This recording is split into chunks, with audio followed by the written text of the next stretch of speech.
রীতিমতন তুলকালাম পরিস্থিতি। দুই নাবালিকার শ্লীলতাহানির অভিযোগে জলপাইগুড়ির ময়নাগুড়িতে পথ অবরোধ। আর এই পথ অবরোধ তুলতে গেলে পুলিশের সঙ্গে সংঘর্ষ বেঁধে যায়, কাঁদানে গ্যাসের শেল ফাটায় পুলিশ। রীতিমতন উত্তেজনার পরিস্থিতি। রাজা চট্টোপাধ্যায় আমাদের প্রতিনিধি আরো বিস্তারিত এই নিয়ে বলতে পারবেন।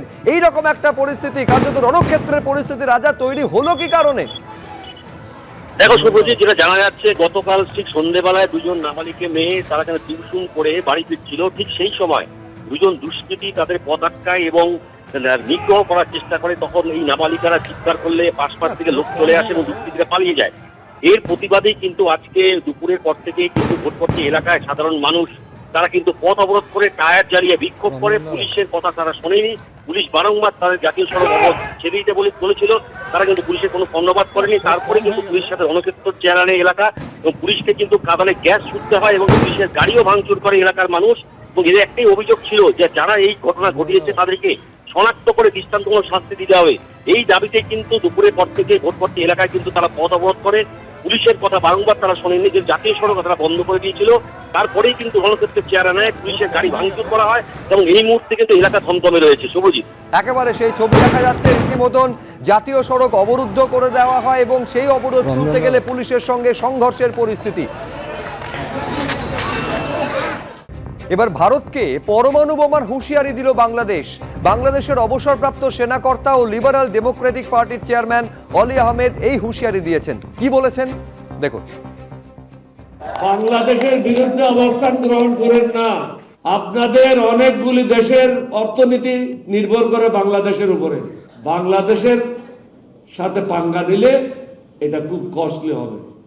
আমি কয়েকটা মিটিংয়ে বলেছি, অ্যাটম বোমার ভয় দেখায়েন না, নিউক্লিয়ারের ভয় দেখায়েন না।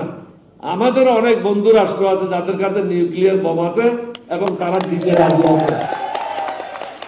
সুতরাং আপনি ব্যবহার করবেন, আমরা এখানে কলা চষবো, এটা হবে না। এখান থেকেও নিউক্লিয়ার বোম লঞ্চ করা হবে। Tit for tat. বন্ধুত্ব চান বন্ধুত্ব, শত্রুতা চান শত্রুতা। দেখুন, বাংলাদেশের তরফে এই রকম হুঁশিয়ারি এই প্রথম নয়। ধারাবাহিকভাবে ভারতের উদ্দেশ্যে হুঁশিয়ারি দিয়ে এসেছেন বাংলাদেশের এই কট্টরপন্থী নেতারা। কখনো এই পরমাণু বোমার হুঁশিয়ারি, আবার কখনো 4 দিনে কলকাতা দখলের হুঁশিয়ারি। কলকাতায় আসা বাংলাদেশের মুক্তিযোদ্ধারা অবশ্য এইসব হুঁশিয়ারিকে পাত্তাই দিচ্ছেন না। কি বলছেন তারা একবার দেখুন। একটা সোসাইটিতে কিছু থাকে পাগল আর কিছু থাকে ছাগল। আপনারা তো বাঙালি, বুঝতেছেন। তো পাগল ছাগলে কি করতেছে এটা নিয়ে মাথা ঘামায়েন না। Main strip Bangladesh and main strip India, they are friendly. They want friendship. Kolkata দখল করে নেবে।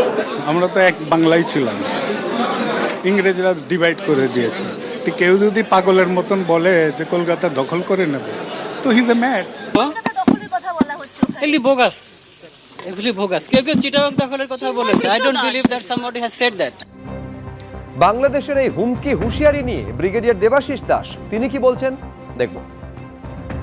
কখনো ছাত্র নেতা, কখনো অবসরপ্রাপ্ত সেনাকর্মী, কখনো বিএনপির লিডাররা, এদেরকে দিয়ে ভারতকে এই সমস্ত বলানো হচ্ছে, উস্কানি দেওয়া হচ্ছে।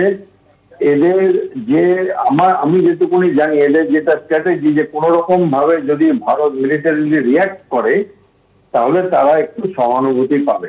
ভারতের ম্যাচুরিটি হচ্ছে যে ভারতবর্ষ সর্বোচ্চ লেভেলে কোন রকম রিয়াক্ট করছে না। ভারতবর্ষ এদেরকে মানে সত্যি পাগলের প্রলাপ যেটা বলা হচ্ছে ওটাই সত্যি কথা।